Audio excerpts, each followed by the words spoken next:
हर हर महादेव, जय भोलेनाथ। नमस्कार, मैं साधना पांडे सुगम मार्गदर्शन पे आपका स्वागत करती हूँ।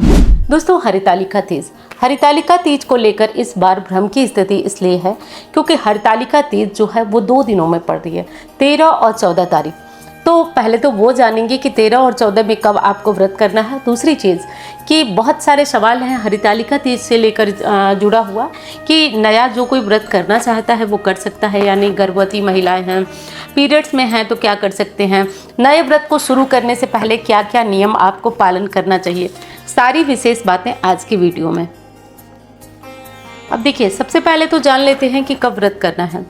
दोस्तों, 13 सितंबर को ये हरितालिका तीज व्रत जो है वो सुबह 7 बजकर, यानी कि तीज की तिथि जो है वो 7:09 पर प्रारंभ हो जा रही है और 14 तारीख को ही ये सुबह सवेरे 7:कुछ पर समाप्त हो जा रही है। ऐसे में दुविधा की बहुत सारी स्थिति बनी हुई है कि 13 तारीख को व्रत किया जाए या 14 तारीख को व्रत किया जाए।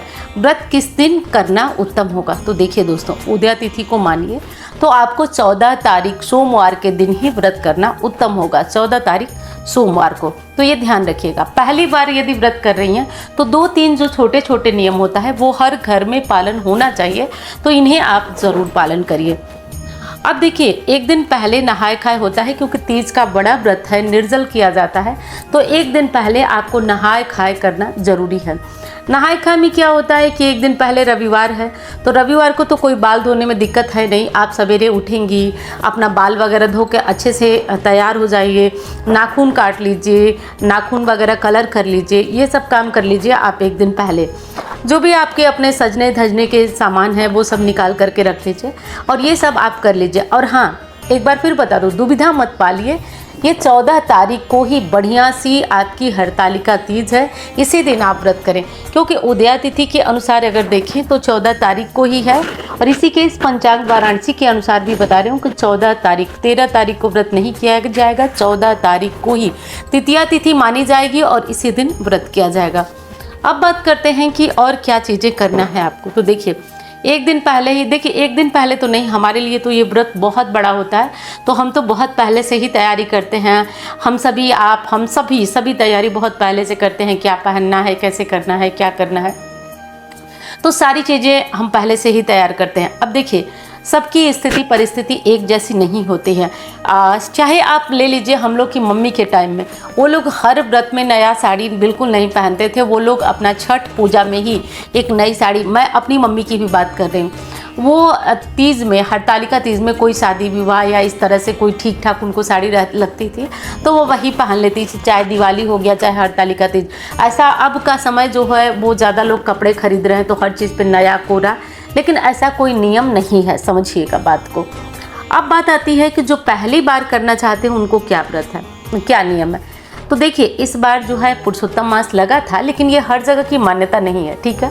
अगर हर जगह आपके जगह पे ये चीज़ नहीं मानी जाती है, विश्वास करिए, मान्यता है तो दोष है, अगर मान्यता नहीं है तो दोष नहीं है, फिर आप ये व्रत कर सकते हैं, ठीक है। बस पता कर लीजिएगा कि आपके आसपास क्या नियम है। अगर आपके यहाँ ये नियम है कि आपको किसी प्रकार का कोई दोष नहीं लगेगा तो आप बिल्कुल ये व्रत कर सकती हैं। अब व्रत अगर पहली बार कर रही हैं तो कुछ विशेष चीज़ों का आपको ध्यान रखना होगा। जैसे देखिए, अगर हम लोग हमेशा ही पूजा करते हैं, चढ़ाते हैं, तो ज़रूरी नहीं है कि हम लोग पार्वती जी को हर बार साड़ी चढ़ाएं। लेकिन आप अगर पहली बार व्रत करने जा रही हैं तो आपको एक साड़ी पार्वती जी के लिए, या एकदम ही व्यवस्था नहीं है तो एक जो दुर्गा जी को चढ़ाने वाली 10-20 रुपये की चुनरी मिलती है वो ले लीजिए, लेकिन एक साड़ी आप सस्ती या महंगी ज़रूर रखिए पहली बार।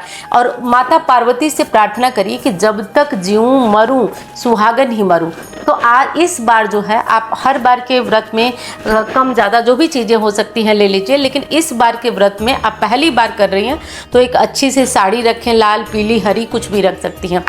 तो लाल पीली हरी साड़ी रख लें, चूड़ी रख लें, मेहंदी महावर जो आपसे बन पड़े वो श्रृंगार की सामग्री रख लें। और रख करके अगर व्यवस्था है तो एक छोटा सा बिछुआ रख लीजिए, व्यवस्था है तो, क्योंकि हम लोग को ऐसे ही कराया गया था और ऐसी मान्यता है कि पहली बार और उद्यापन बहुत अच्छे से होता है। तो मतलब माता पार्वती से हम प्रार्थना करेंगे कि हमारा अखंड सौभाग्य बना रहे, माता सुहागिन ही इस धरती लोक से जाएं, यही मान्यता करके हम जो है पहली बार ये सामग्री शाम को पार्वती जी को चढ़ाएंगे और आप इसी सामग्री को किसी ब्राह्मण को सवेरे अन्न के साथ दान कर देंगी। तो पहली बार जिनका व्रत है ये ध्यान रखिएगा, पहली बार व्रत कर रही हैं तो पीरियड्स में व्रत ना उठाएं, क्योंकि बहुत बड़ा महत्व होता है सुहाग के व्रतों का। हम भगवान से यही कहते हैं कि व्रत करते करते ही हम ये धरती छोड़ दें। तो पहली बार आप पीरियड्स में ना उठाएं, क्योंकि बहुत सारे नियम आपसे मिस हो जाएंगे, नहीं कर पाएंगे आप। तो पीरियड्स में ना करें। अब बहुत सारी जो लोग हैं वो गर्भवती होंगे, किसी का 8वां 9वां 7वां महीना चल रहा होगा या कम ही दिन हुआ है, लेकिन आप शरीर से बहुत ज़्यादा कष्ट में हैं। विश्वास करिए बहुत लोग ऐसे होते हैं जो छोड़ देते हैं, और अगर मैं कहूँ तो बिल्कुल छोड़ देना चाहिए। मैं खुद आपसे कह रही हूँ, और विश्वास मानिए जो कहता है ना दोष उसी पे लगता है। और मैं कह रही हूँ कि आप बिल्कुल अपना शरीर देखिए, जब आप स्वस्थ हो जाइए तो कुछ सफ़ेद कपड़ा, कुछ लाल कपड़ा, मतलब थोड़ा सफ़ेद, भोलेनाथ के लिए थोड़ा लाल कपड़ा चढ़ा करके, कुछ अन्न चढ़ा करके और आप इस व्रत को उठा सकते हैं। ऐसा कोई नियम नहीं है कि आप लोग, ये पुरानी बातें हैं कि आप नहीं उठा सकते। अरे हम ही से तो व्रत है, जब हम मतलब होश में रहेंगे, ठीक रहेंगे, तभी तो। पेट में आपके बच्चा है, आप किसी भी तरीके का कुछ ऐसा ऊट पटांग काम कर रहे हैं, लंबे से टाइम तक पानी नहीं पी रहे और कोई दिक्कत हो जाए तो लेना का देना हो जाएगा। इसलिए आप सबसे पहला अपना शरीर देखिए, और आप बिल्कुल अगले साल व्रत कर सकती हैं, या जिनका पहले कभी उठाया छूटा है आप वो व्रत उठा सकती हैं। इस ढकोसलेबाजी के नियम में मत पड़ें, क्योंकि देखिए यहाँ पे YouTube पे जिसको जो समझ में आता है वो बताता है, लेकिन ऐसा कोई नियम नहीं है। हाँ, अगर कोई चीज़ आप जानबूझ करके छोड़ती हैं, जैसे मान लीजिए गुस्से में छोड़ दिया आप कि अब हमारा पति के साथ संबंध नहीं, तो आपके लिए मुश्किल है। लेकिन आप किसी भी, फिर भी मुश्किल नहीं है, आप भगवान से क्षमा प्रार्थना करके कर लीजिए। लेकिन आप बहुत किसी ऐसे कंडीशन में छोड़ी हैं तो बिल्कुल आपको ये व्रत करना चाहिए।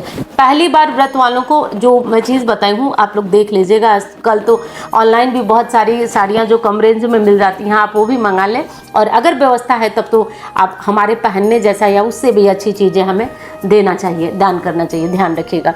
अब आइए और विशेष बातें कर लेते हैं। नहाय खाए के दिन देखिए, इसमें ऐसा कोई नियम नहीं है कि नहाय खाए में क्या बनाएं, आप कुछ भी बना सकते हैं, दाल चावल रोटी सब्जी।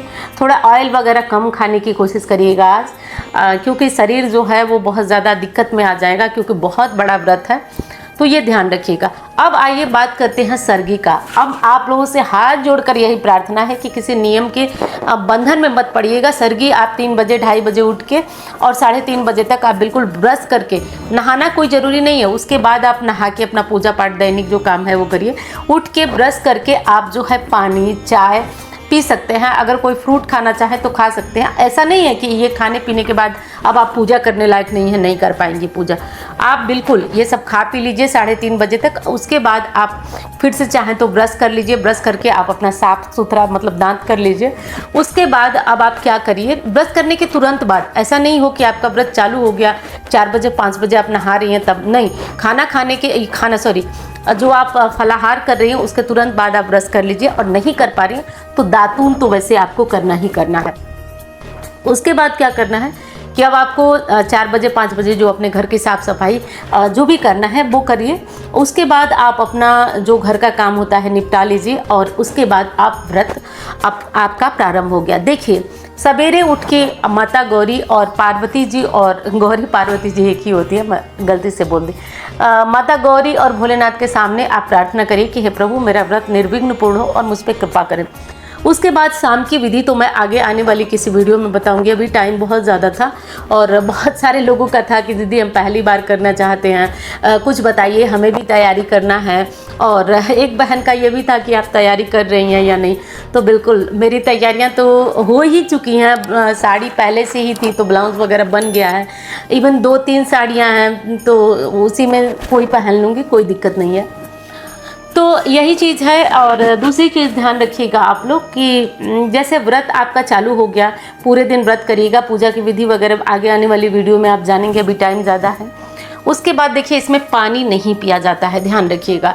होना ये व्रत निर्जल चाहिए, पूरे दिन निर्जल रहिए। रात को 12 बजे के बाद अगर बहुत प्यास लगती है तब इस स्थिति में आप पानी पी लीजिए। देखिए उनको प्यास बहुत जल्दी लगती है, जो पहली बार, जिनको आदत नहीं है, पहली बार व्रत किया तो लग जाए, तो आप 12 बजे के पहले भी पानी पी सकते हैं। ठीक है, 12 बजे के पहले अगर आप पानी पीती हैं तो ध्यान रखना होता है, इसमें एक नियम पुराने टाइम में लोग बोलते थे कि पशुवत पानी पीना। पशुवत पानी क्या होता है कि आपको क्या करना है कि किसी थाली में या किसी ऐसे बर्तन में पानी जिसमें से पीने में आपको दिक्कत हो, तो आप उसको किसी ऊंचे जगह पे रख दीजिए, किसी मेज पे या किसी स्टूल पे रख दीजिए, और आप उसमें मतलब हाथों का बिल्कुल सहारा नहीं लेंगी आप केवल मुंह से वो पानी पीने का प्रयास करेंगे। ठीक है, मुंह से पानी पीने को, इसको पशुवत बोलते हैं, पशुवत पानी पीना।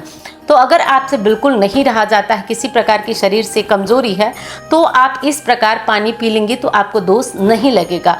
बहुत सारी बहनें होंगी जिनकी बहुत सारी मेडिसिन चल रही हो, शरीर बिल्कुल खोखला हो गया, कमज़ोर हो गया, तो आप निर्जल व्रत न रहकर आप फलाहारी व्रत करिए, क्योंकि भगवान को सब पता है, ये सब कुछ हमारा बनाया हुआ है कि हम भगवान को प्रसन्न करने के लिए क्या कुछ कर रहे हैं, लेकिन उन्हें पता है। अगर आप नहीं रह पाती हैं तो आप पूजा पाठ करिए, फलाहार व्रत कर लीजिए। ठीक है, इसमें दुविधा मत करिए। बिल्कुल व्रत छोड़ के अन्न खाने से अच्छा है कि आप फलाहार कर लीजिए। ये दोनों तरीके हैं जिनको कि आप ध्यान रखिएगा। और हाँ, अगर आप रह जाती हैं तब तो बहुत अच्छा, तब सवेरे आप 3 बजे उठिए, नहाइए, धोइए, और जो साड़ी आप शाम को पूजा में पहनी थी वो साड़ी आप फिर से सवेरे उठ के पहन लीजिए। पहन के और जैसे आप शाम को तैयार हुई थी ना, ये बहुत बड़ा एक अचूक उपाय है, जैसे आप शाम को अच्छे से तैयार हुई थी वैसे सुबह भी अच्छे से तैयार हुई। दान का सामग्री निकालिए। दान में जैसे श्रृंगार की सामग्री, आटा, चावल और कुछ पैसे होते हैं। पहले नहा करके इन पैसों को छू लीजिए। पैसों को छू करके उसके बाद जाइए घर के मंदिर में। अगर आपने पार्थिव शिवलिंग बनाया है, पूजन किया है तो विसर्जन करिए, नहीं तो पार्थिव, ज़्यादातर लोग मंदिर में ही शाम को जाके पूजन कर लेते हैं, रात में घर में 12 बजे तक जागरण कर लेते हैं, भोलेनाथ का भजन कीर्तन। तो अगर आपने ऐसे किया है तब आप जाइए, भोलेनाथ की पूजा कीजिए। और बाकी जो पूजा है वो आप पानी पीने के बाद भी कर सकते हैं, जैसे कोई पाठ है, कोई मंत्र है, कोई स्तोत्र है, तो ये आप सुबह पानी पीने के बाद भी कर सकती हैं। लेकिन आपको एक पूजा ज़रूर करना है उसी समय जब आप पानी पीने जा रही हैं, तब आपको गौरी माता को 5 बार आपको सिंदूर लगाना है। ठीक है, 5 बार जब आप ये सामग्री सब दान करेंगी तभी आपको 5 बार, मतलब दान पहले करिए फिर गौरी जी को सिंदूर लगाइए।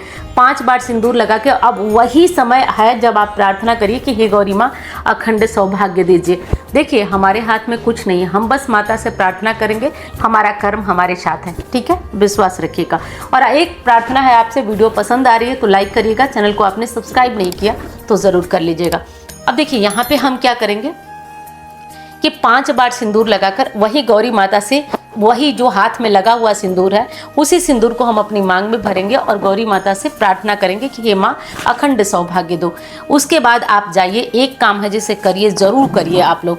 अगर आपके पति आपका बात नहीं मानते, अगर मानते हैं तब तो भाई चलिए बहुत अच्छी बात है, नहीं मानते हैं तो आप माता गौरी से और शिव जी से प्रार्थना, देखिए प्रार्थना में बहुत शक्ति है, बहुत ज़्यादा शक्ति है।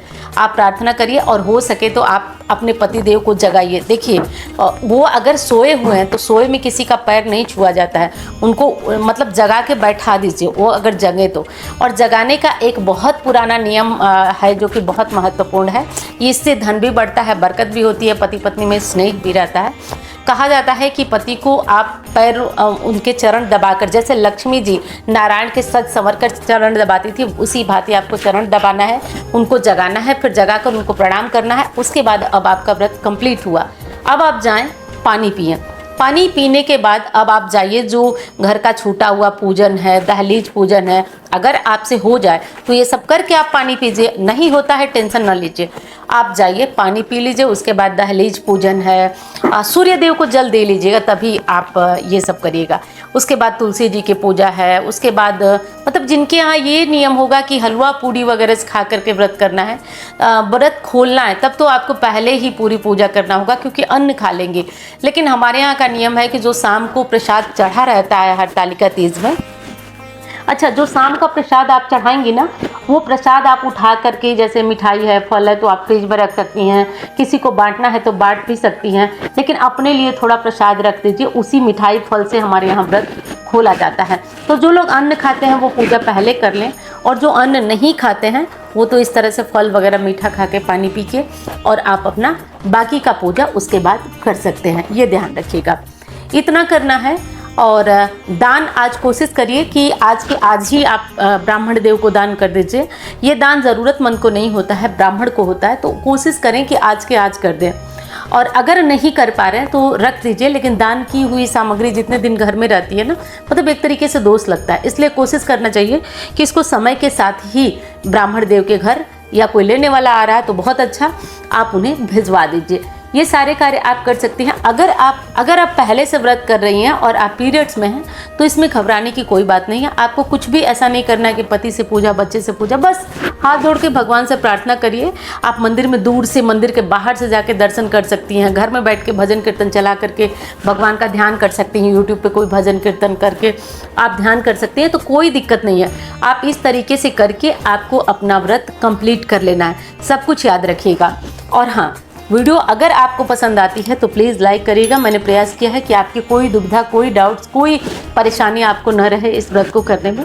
तो मैं उम्मीद करती हूँ कि वीडियो आपको पसंद आई होगी। मैं मिलती हूँ अब अन्य वीडियो में। धन्यवाद। हर हर महादेव।